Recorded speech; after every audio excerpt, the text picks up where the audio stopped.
칠세고시라는 말 들어보셨습니까? 그러니까 초등학교 입학 전에 초등학교에 갈 수 있는 공부를 미리 다 해놔야 된다. 그래서 고시 공부하듯이 준비를 해야 된다라는 사회적 열풍입니다. 그러니까 고시라는 말은 큰 시험이라는 거잖아요. 그럼 학교에 입학하기 전에 학교 적응력을 평가하거나 학업 수준을 테스트한다라는 말처럼 네. 들리거든요. 근데 누가 감히? 그쵸. 근데 이미 학부모님들 그리고 사교육에서는 조기 교육의 열풍에 이어 7세 고시 열풍이 불고 있습니다. 그러니까 주로 사립초등학교나 일부 사교육기관 그리고 특성화 유치원에서 이제 이 말이 처음 시작됐대요. 네. 어떤 의미입니까? 그러니까 이제 초등학교 입학하기 전에 한글, 수학은 물론이고 영어까지 선행을 해야 된다라고 이렇게 학부모님들의 이런 불안 심리를 지금 자극하고 있다라고 합니다. 그 기초학습 능력, 국어나 수학 같은 그리고 문해력, 집중력, 태도 이런 정서적인 부분까지도 평가를 받고 이거에 대한 솔루션을 제공한다. 그래서 7세 고시라는 말처럼 쓰이는데 이게 TV 프로에서 처음 이렇게 저는 들은 것 같아요. 어떤 내용인지 아세요? 뭐 제가 특정 프로그램인지는 어떤 건지 모르겠지만 요새 최근에 이제 7세 고시에 관련된 명화도 뭐 개봉을 한다 뭐 이런 얘기 들었거든요. 그 7세 고시 같은 경우는 학생들이 입학 단계에서 어느 정도를 준비를 해야 되는데 그거를 사교육에 의존을 해서 그리고 어느 정도에 도달해야 된다는 목표가 있다는 거죠. 야, 우리 학생들 굉장히 힘들 것 같아요. 유치원은 누리과정이잖아요. 네. 누리과정의 의미가 뭔지 아세요? 그러니까 말 그대로 이제 초등학교 입학 전에 아이들의 이제 정서 함양 중심의 놀이교육이라든가 이런 것들을 많이 하는 걸로 알고 있거든요. 근데 우리 어린 학생들 같은 경우 특히 발달 단계상 좀 빨리 성숙하는 친구들이 있고 좀 더디게 이제 성숙하는 친구들이 있단 말이에요. 근데 천편일률적으로 출발선상에서 동시에 어느 목표점까지 도달하는 후에 출발해야 된다?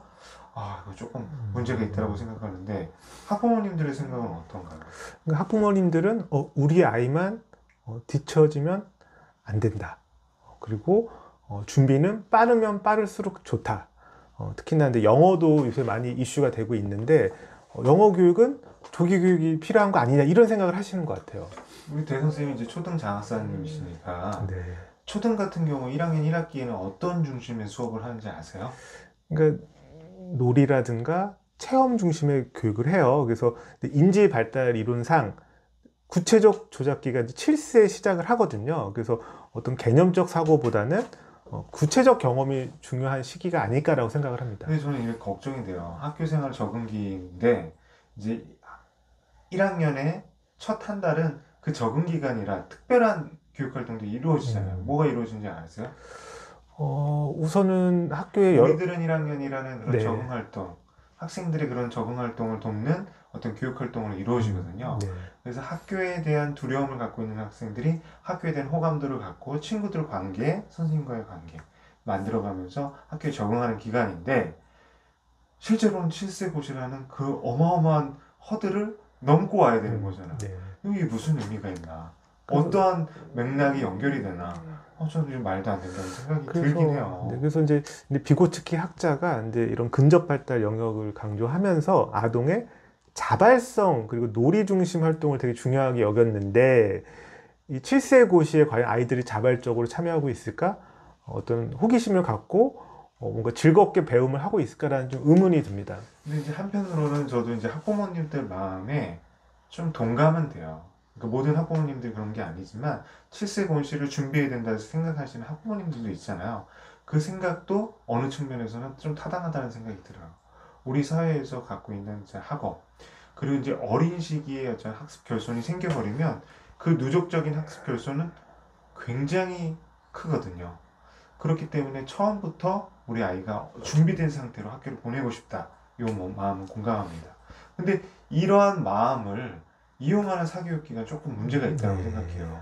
예를 들면 아까 대학생이 말한 것처럼 영어 면접이나 수학 논리력 그리고 사회성 검사까지도 본다라고 하는데 이를 위한 이제 아이의 유치원과 학원에서 커리큘럼화해서 운영을 하고 시험을 진짜 도입한대요. 네. 실습 고시를 진짜 보는 거야. 네. 정말 이런 부분들 좋아요. 문제점 학부모님들이 이해할 수 있게 좀 문제점을 좀 말씀해 주세요. 그러니까 제가 얼마 전에 이제 이 소아정신과 교수님의 이제 이런 영상을 봤는데 7세 고시는 아이들의 뇌를 학대하는 거다.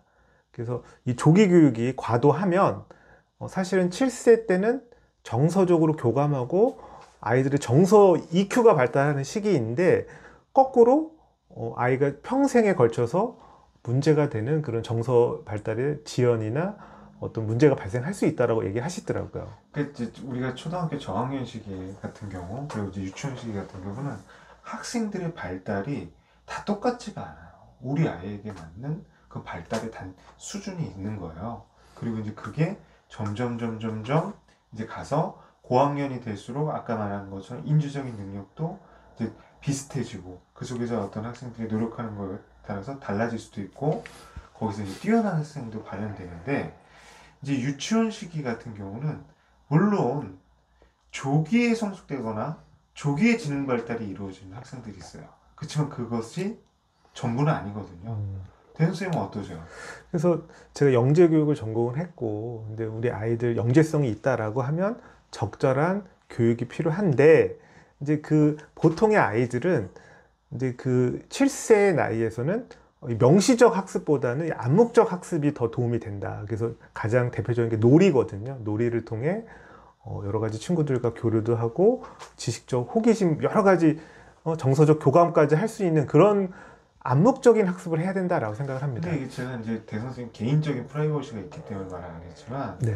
대성 선생님이 이제 굉장히 공부를 잘하셨어요. 그건 저도 이제 아는데 공부를 못했던 시기라기보다는 잘하지 못했던 시기가 네. 딱 초등학교 입학 시기였죠. 어떠세요? 본인은 기억도 안 나죠? 제가 솔직히 밝힐게요. 제가 이제 초등학교 때 부진아였던 것 같아요. 그러니까 한 반에 40명이 넘는데 40등 안에 못 들었던 것 언제? 같고 한 1, 2학년 때. 그렇죠. 그리고 구구단을 못 외우는데 잔머리는 돌아가서 근데 구구단 시험 같은 거 보거나 아버지가 이렇게 집에서 구구단을 물어봤을 때 내가 아는 데까지만 딱 말하고 그 다음은 아빠가 말해봐 이렇게 하면서 이렇게 위기를 넘겼던 기억이 아직도 생생합니다. 근데 이제 그 이후에 대성 선생님이 중학교에 진학했을 때 대표로 선서하고 들어갔단 말이에요. 네. 근데 이런 것들을 보면은 우리 학생들이 좀 발달을 기다려 주시면 안 되나? 자연적인 성숙이나 발달을. 그리고 이제 그런 부분에 있어서 적재적소의 교육적 처치라는 건 좋은데 딱 무자르듯이 정말 7세 고시를 본다라는 건 이건 너무 우리 학생들한테는 어마어마한 학업적인 스트레스가 될 것 같아요. 그러니까 이제 부모님들이 이제 여러 요즘에 정보가 홍수잖아요. 그리고 경쟁은 더 치열해지고 뭐 의대 쏠림 현상이라든가 여러 가지로 이제 불안한 마음에 뭐라도 먼저 가르치면 도움이 되지 않을까라는 생각을 하시는 것 같아요. 근데 외국의 뭐 스웨덴부터 스위스까지 읽기 쓰기 교육을 어린 시절에 강요하지 않는다. 그렇다고 해서 교육을 안 하는 건 아니에요. 충분히 놀아주고 정서적인 교감이나 이런 것들은 또 많이 한다라고 하더라고요. 이게 이제 암묵적인 학습이라는 거죠. 네. 근데 저도 이제 지금부터는 교사가 아니라 우리 학범 한 사람의 학부모로서 얘기를 해볼게요. 저희가 이제 큰 아들이 있어요. 근데 이 친구 같은 경우도 이제 또래 애들보다 조금 성장이 더뎠어요. 근데 그 부분이 다 인지적인 부분이든 정서적인 부분이든 근데 걱정이 많이 됐어요. 그러다 보니까 저도 아직도 생각이 나요. 어린 나이에 이제 얘를 뽀로로 책상에다가 앉혀놓고 한글 공부를 시키고 막 강제로 공부시켰던 거, 수학 공부를. 그때는 무슨 땡땡 학습지 같은 게 있었잖아요. 땡연필 막 있고. 근데 돌이켜보면 정말 부질없었다. 오히려 엄마와 자식, 아빠와 자식의 관계를 돈독히 해서 심리 정서적으로 지지를 해주고 응원을 해주고 격려해주고 결국에 자존감을 높여주는 게 우리 아이에게 훨씬 더 좋다. 이게 학업적인 측면이든 정서적인 측면이든 저는 이걸 정말 강력히 주장을 해요. 저는 이제 그 시행착오 과정이 너무너무 길었거든요. 근데 돌이켜 생각해보면 시간을 돌리고 싶다 이런 생각이 들어요. 근데 반면에 이건 저는 이제 저의 개인적인 경험일 수 있는데 그러면 7세 고시가 필요하다, 중요하다고 말하시는 어떤 사교육에 대한 교육의 힘으로 학생들을 견인할 수 있다라고 말씀하시는 분들의 주장은 뭔가요? 그러니까 읽기 쓰기를 초등학교에 가서 하면 늦는다. 특히나 빨리 그걸 획득해서 아이가 스스로 책을 읽게 해야 된다거나 이제 영어에 있어서 영어 내가 어릴 때 형성되기 때문에 어릴 때 영어를 배워야 된다라고 아마 주장을 하실 것 같아요. 그러니까 조기 교육의 측면이에요. 근데 조기 교육이 물론 어떤 부분에서 효과도 있어요. 특히 어떤 지적인 굉장히 이제 그 점프하는 그 순간이 있거든요.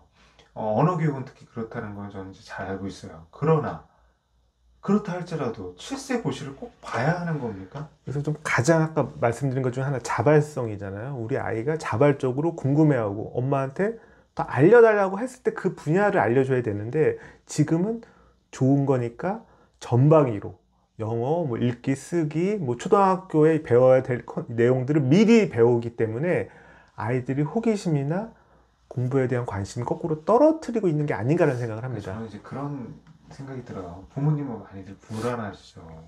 왜냐면 저도 이제 어떤 경제적인 여유가 있다라면 그 우리 주변에 이제 친구들이나 다른 학부모님들이 어떤 7세 고시를 준비한다 그러면 저도 이제 동요될 것 같긴 해요. 그러나 7세 고시보다 더 중요한 거는 우리 아이를 우리 아이가 갖고 있는 성향이 어떻고 그리고 지금 발달 단계가 어떻고 어떠한 지원을 해 주셔야 될지 이런 것들을 파악하는 게 필요할 거라고 생각하거든요. 우리 학부모님들의 이런 교육열 부정적으로만 볼 게 아니라 긍정적인 쪽으로 발현시키는 방법 그건 없을까요? 그래서 이 뭔가 지적으로 많이 가르친다기보다는 이제 부모와 함께 시간을 보내고 친구들과 함께 시간을 보내고 그리고 아이가 뭔가 이게 저 같은 경우는 이제 숨 유치원 뭐 아까 제가 찾아보니까 스위스 같은 경우는 자연 친화적인 교육을 되게 중요시한대요. 요즘에 도심에 자라는 아이들이 정서적으로 메마르거나 창의성이나 이런 것들이 부족해지기 쉬운데 저는 좀 어린 아이들이 저희 예전에는 놀이터도 있고 흙을 밟을 수 있는 기회가 많은데 그런 게 없잖아요. 그래서 뭐 그걸 대신해서 뭐 캠핑도 다니시고 뭐 여러 가지 체험 활동을 하시는데 전 차라리 그런 걸 더 많이 해서 아이가 인지적인 거는 그 따로 또 시기가 있기 때문에 뭐 이 학교 진학하기 전까지는 좀 더 이런 자연 친화적인 경험을 쌓는 게 어떨까라는 생각을 합니다. 근데 그게 대선생님 말은 참 이상적인데 어떤 루소의 교육처럼 그런 지금 환경은 아니에요. 네. 저 그런 부분들은 참 부모님들이 이제 주말마다 어떤 체험을 하게 해주고 또 생활 속에서 다른 친구들 학원 가는데 친구들과 놀게 해주고 그렇게 해주기가 사실은 쉽진 않아요. 그렇지만 대현 선생님 말씀하신 건 어쨌든 우리가 지향해야 될 이상적인 교육이라는 걸 동감을 하고 저는 이런 말씀을 드리고 싶어요. 우리 아이에 대해서 정말 이해하고 싶고 객관적으로 바라보고 싶다면 우리 아이들이 어떻게 어떤 분야에 관심을 갖고 있고 심리 정서적으로 강점이 무엇이고 어려운 점이 무엇인지를 파악할 수 있는 진단은 괜찮다고 생각해요. 진단. 그런 진단 검사들이 많이 있죠. 그리고 이제 혹시나 우리 아이가 영재성이 있는 것 같다. 그럼 창의성 검사도 있죠. 네네. 이런 것들은 우리 학생들한테 덜 부담이 되죠. 어떠세요?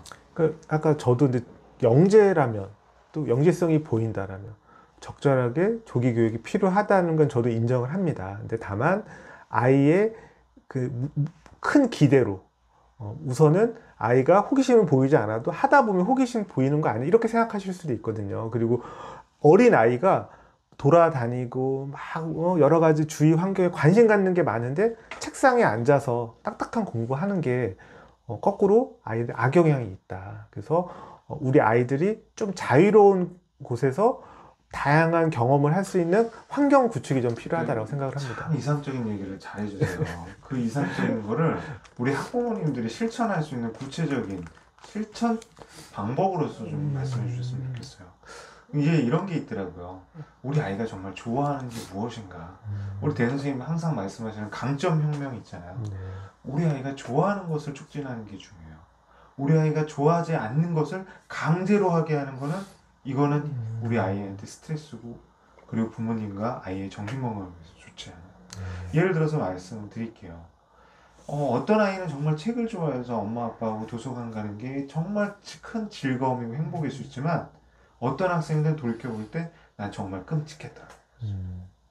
나는 축구를 하고 싶었는데 운동을 하고 싶었는데 엄마하고 매일매일 도서관에 갔다. 대성 선생님도 저랑 이런 경험 비슷한 경험 했었잖아요.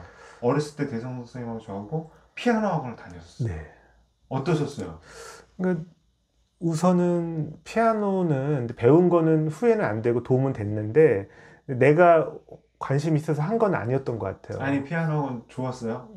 의미가 있었어요? 우선은 제가 교사였기 때문에 도움은 됐고, 도움은 예, 됐고. 근데 다만 이제 제가 관심 영역은 사실 근데 사실은 피아노라는 게 이 시기적으로 좀 제가 너무 빨리 배웠다는 생각도 좀 들어요. 그래서 자발성이 떨어져서 나중에 흥미를 잃었던 게 좀 아쉬운 것 같아요. 근데 대현수 형 저하고 피아노 학원을 다녔는데 돌이켜 생각해보면 저 그 피아노 학원 다닐 때 정말 힘들었던 기억도 있거든요. 저도 이제 교사를 했기 때문에 도움은 됐지만 근데 이제 그게 어느 선이 있더라고요.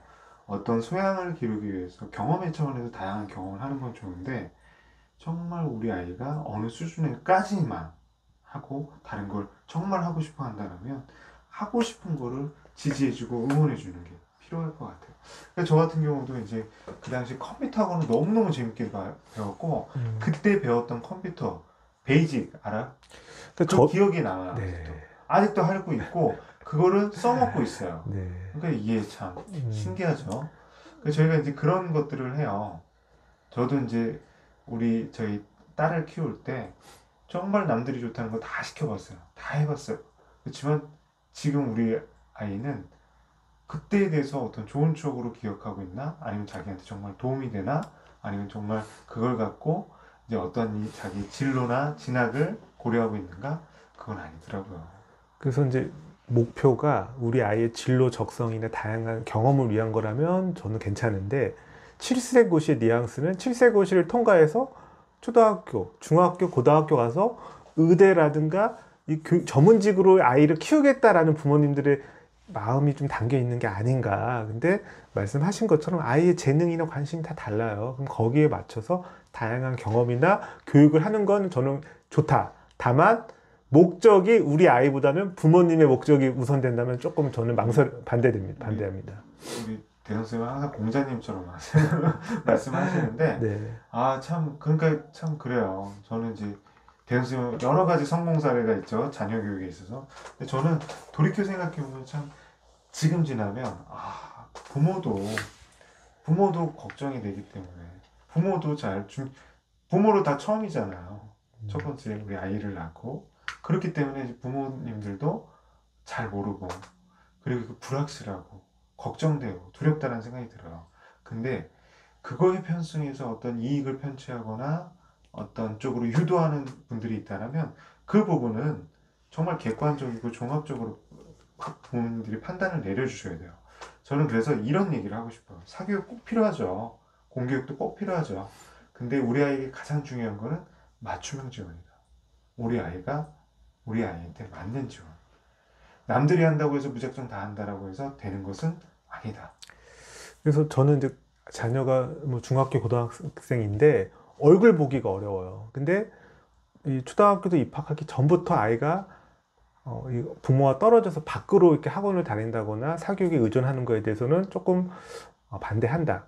뭔가 이렇게 부모랑 같이 수업을 받고 뭔가 이렇게 같이 하는 거라면 저는 좋을 것 같은데 너무 어린 나이에 부모의 사랑이나 좀 스킨십이 필요한 나이에 뭔가 지적인 것 중심으로 학습을 한다라고 하면 뭐 아까 칠세고시 뭐 음, 영자 신문 보기도 한다고 막 그러더라고요. 근데 그런 음. 것들이 아이에는 결국 독이 될 수도 있다는 생각이 듭니다. 왔다 갔다 하시네요. 저는 이제 소진이라는 거에 대해서 우리 대표님 잘 아시잖아요.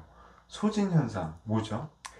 그러니까 우리 학생들이 이제 이 용량이 있어요. 마음도, 뇌도, 배움도, 열정도. 근데 그게 좀 커지고 더 이렇게 좀 내가 주도하는 힘이 생겨야 되는데 외부에서 시키는 일을 많이 하다 보면 나의 자발성이나 에너지가 떨어지는 현상이 아마 소진이 아닐까라고 생각을 합니다. 이런 얘기를 하고 싶어요. 신바람. 우리 초등학교 시기 학생들은 그래요. 정말 신바람이 나면 자기가 갖고 있는 능력 이상의 어떤 음, 성과나 목표에 도달하는데 쉽게 해요. 음, 근데 소진이 되어버렸을 때는 나 아무것도 하기 싫어요. 엄마. 저 학원 안 갈래요. 저 게임하고 싶어요. 저 이제 피곤해요. 힘들어요. 말이 없어져. 요즘에 초등학생들도 소진 현상이 일어나는 친구들이 많아요. 왜 내가 학원에 가야 되지? 내가 왜 일 듣기 싫은 걸 왜 들어야 되지? 왜 이 활동을 해야 되지? 근데 그 소진이 공교롭게도 사교육 현장에서만 이루어지는 게 아니라 공교육 현장에서도 이루어져요. 이미 지쳐 있다라는 거죠. 우리 학생들이 초등학교 단계 혹은 유치원 단계에서부터 고등학생, 대학생, 성인에 대해서까지 끊임없이 달려간다라는 거 하면 글쎄요. 어떤 태엽을 감는 시기에조차도 그 태엽이 다 풀려버리진 않을까 이런 생각이 들어요. 그래서 저는 항상 충전이 돼야 된다는 거죠.